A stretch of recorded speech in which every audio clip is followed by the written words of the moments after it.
Walk. Hey. You're gonna have a ride. What were you saying about this bike?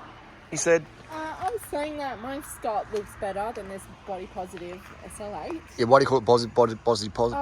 It's chunky. Everywhere you look, it's chunky. Yeah. Yeah, because everything is chunky. It looks heavy to you? Yeah, it looks heavier, and it is heavier than my Scott. It's quite heavier, isn't it? Yeah.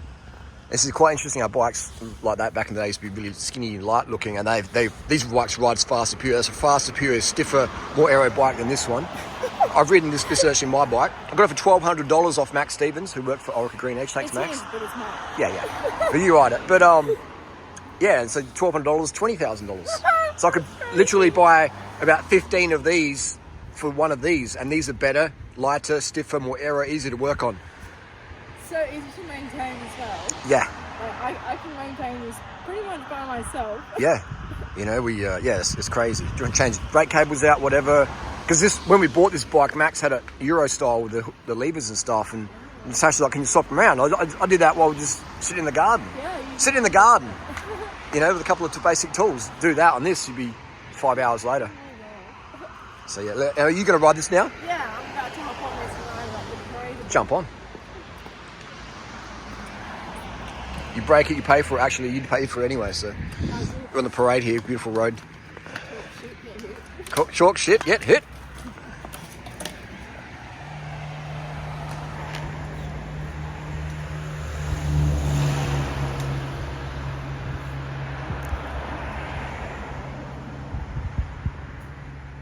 So keep watching the video. I'm going to show you some power data. We use a test climb today, Coach Road. We've been using that for 10 years. So we've got 10 years of power data, and we're going to compare how the SL8 goes with power transfer to the road and climbing times. Stay tuned, watch the entire video. Thank you. How's it feel? It's okay. It is not as inspiring to absolutely floor it like Scott is. Yeah, this bike feels so stiff. I can definitely feel the extra weight within seconds. Yeah.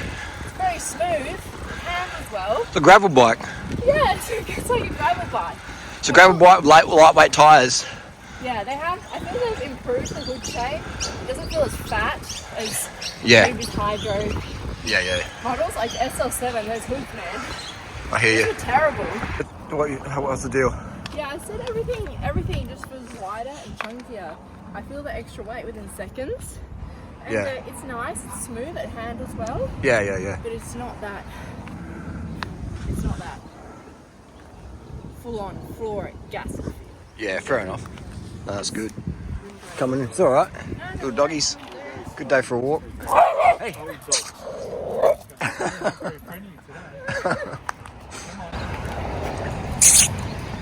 Little doggies. It definitely feels like more of a cruiser. Yeah. Like a cruiser. It just feels like more of a cruiser? Yeah. So what did you so you $20,000?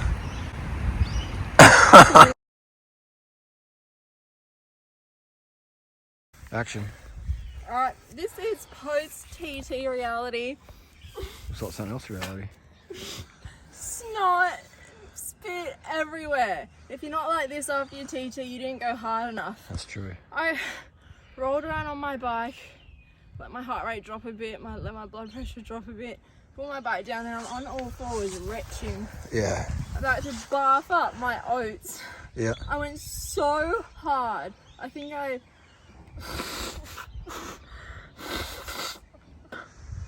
always bring tissues. How was the gearing today? Good? Oh. The road link worked okay? Yeah, so just chucked on a road link and put a 32 cassette on with the 5339. Yeah. I think I just did around 11:30 up Let's go Strava now and see. About 30 seconds off my PR. Yeah. Well, my PR was 12 minutes, so I PR'd just then, and I was on the absolute limit. Good. Harley did his TT just before me, and then he came down the hill to catch where I was.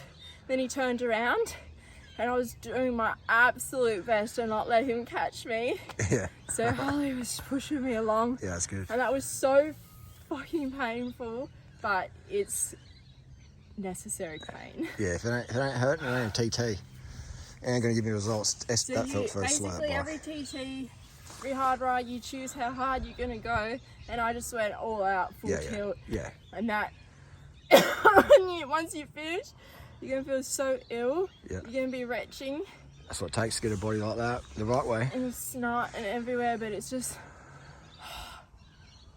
awareness without thought you have to have. Obviously it hurts and your body's screaming because you're burning so many calories, you're burning through so much sugar, and your body wants you to stop because this is survival. And you're burning through a lot of fat as well. Yeah, but you're burning carbs, you're burning fat together. Because you got that oxygen coming in. And 3 kilos of oxygen burns 1 kilo of fat. It takes 3 kilos of oxygen to burn 1 kilo of fat. Yeah. The more TTs you do and the fitter you get, the more fat you burn. And that's why the body's like, hey, you sure you want to lose that much fat? So it gives you more resistance. Well, let's go see if we can find that koala. Oh yeah, and when I started my TT, put my head up, there's a koala running at my front wheel. No joke. Let's go find it. In the middle of the road. Let's go find it. So I just did this as Coach Road. See if you can beat my time up here. I want to beat Natasha's time. On Strava, try and put a link in the comments. So I did that effort, full, all the clothes off, saddlebag off, water bottle stashed, mobile phone at the top of the hill, full, just had the Nixon shoes on, no gloves, and then had all the stuff waiting at the top. So gave that full, good solid hit out. Wattage wise, could push more watts, but I haven't really done a TT for quite a while, so. You haven't ridden a road bike in it's been a while. Weeks and weeks. It's been on the e-bike, but I've been doing park runs every Sunday, so that keeps a bit of VO2 max around. So and that's literally the only cardio you've been doing, apart from a few K jog that I'll drag you out on once a fortnight. My weight's just been going right now, just dropping heaps of weight because of the gas, so it's been like a few months since I've got opinion. So, I was going to say, when's the last time I did a TT on a road bike? I think it was a Supers group. When was that? Yeah, June? that was a few months ago. 8 weeks ago? June. Or July, early July. Yeah, so basically 8 weeks off the road bike. I didn't know when my road shoots were this morning. But again, no excuses.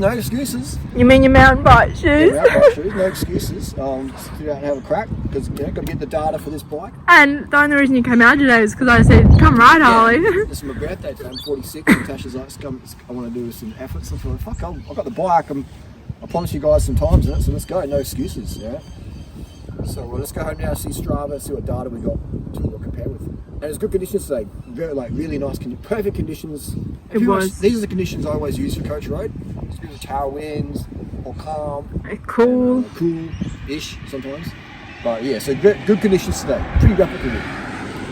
So this is Coach Road, a great climb. See if you can beat our times up there. Current com is Ivan Bennett, very fast local rider, and Tori, Big T, 10-story Tori with a whopping time of a 10:21. So those times are going to be very, very hard to beat. So Natasha is now 4th overall on the leaderboard. Pumped out 237 watts. How many kilos are you, Natasha? About 56? 56.4. So what's the watts per kilo on that? And 4.2 watts per kilo. There you go. Thank you very much. And 11:27. So we can definitely get some time down on that one. But yeah, some really very, very fast female riders in this top 10 group here. There's definitely some. And also I wanted to say that Natasha didn't use any drugs for that time yesterday. So there's no PDs at all. There's no aspirin. There was no paracetamol. There was no caffeine. There was no Tren. There was nothing. Maybe there might be in the future, but this time is a full natty bra time. All right, and so is Tori. Tori's maybe to a bit of coffee, but otherwise Tori's time is a natty. I can't speak for some other people on the leaderboard, but I can vouch for Big T and Natasha there. Let's have a look at my data. So we've got a lot of data over here. Again, we've got Coach Road, so it's a 2.3k climb at 9.3% average gradient, and it does have some kicks on it. So let's have a look here. So I've done it 36 times on Strava, starting back in 2012. So I've actually got 11 years of data, but technically only 10 years of power data. So my PR is 912 at 362 watts, and that would be on the Merida bike, cheap old Merida. And then we go to the August 23rd, my birth date, and my sixth fastest time overall yesterday, 342 watts and 10:03. All right. So again, you got to remember that all these times I do with similar wind conditions. I go for a norwesterly wind because it is an exposed climb. So if you've got an easterly, you're going to be losing time. So you could say all these times would be similar conditions, all right, to the exact decimeter of wind velocity No, but pretty similar conditions, real well. You know what I'm saying. The minimal variables, and so if we look at 342 watts. So let's zoom in here. All right, so let's zoom in here. Okay, so we have March. This is SL8 over here, 342 watts. This is pretty spooky right now. And we have March 2021. This is on the SL7 with the exact same watts. We're using different power meter, but variables. 1003 and a 1010. So, but again, was that down to different wind speeds? Who knows? Let's go to another similar time. March 14th, 2021. This was done on the Merida, and this was 322 watts. So 20 watts less, but around the same time, 2 seconds faster, 20 watts. So that's a huge difference. So I would say this would be pretty accurate, and all these other times, we've got 348 watts at 920, and so those times there, I was probably a bit lighter then. So, but I am the same way as I was 2 years ago because I've stopped using I've stopped using test and trend, and so my weight's come back down to more of a natty weight. I'm around 72 kilos, and I was about 72 kilos back in mid-March 2021. So I've been keeping a journal of weights and dosages, etc. So body weight's about the same, pretty much, to almost 200 grams. And I did it with no shirt, with no gloves, no mobile phone. So I stripped the bike off. So just trying to keep those variables similar. And we've got 20 watts. So I would say that the SL8 would be 20. I would say that's a pretty accurate thing, to say that your SL8 is going to be 20 watts slower. All right. So to maintain the same climbing speed on the flat, etc., I would say you're going to be 20 watts slower. That would feel pretty accurate, And I have over 26 years of racing experience. I did my first ever crit in 1997, and I race. Most days of the week I'd go out and do a race at some point, whether it's an official bunch ride race or it's just mano a mano up a climb. I am racing, all right? Park running races. I'm a very, very competitive person. I love it. I love getting beaten. I love beating people, because if I get beaten, I know I gave it everything, and I'm going to get fitter. And if I beat someone, then it's always good to have a win. So either way, I'm winning. There you go. So I would say that's going to be pretty accurate, man. You wanted numbers, people? I would say with 26 years of racing experience, owning hundreds of bikes, ridden thousands of road bikes, you've been using power meter data since 2009. So 14 years of weekly power meter data for 14 years. Only 10 years on this climb, but 14 years on Strava with power meter data. I would say, in a court of law, that 20 watts would be the penalty for the SL8 with the extra weight it has and the drag. And yesterday the wind was catching the wheels a bit. And on the downhill,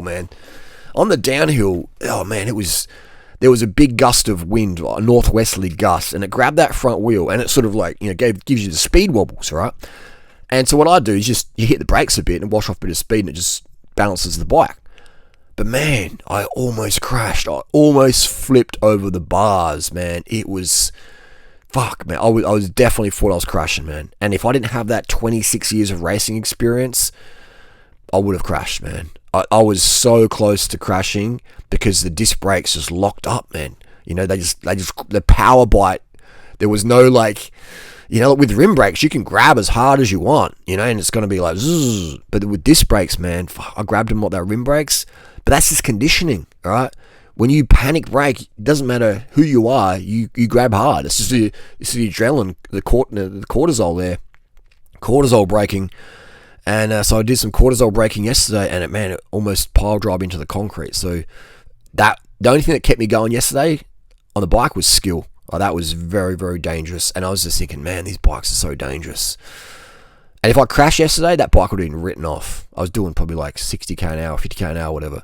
Over the bars at 56k an hour, your bike's done, man. And you might be done too with a cervical stenosis injury. So anyway, so there you go. That's the absolute proof. The SL8 S-Works Tarmac is not a PR bike in my experience there. So It's just heavier, it's slower, it catches the wind. Like if you look at this bike, look how much surface area there is compared to, you know, my Maritas or my other S-Works Tarmacs, and all the extra spokes and the, you know, the wider rims, etc.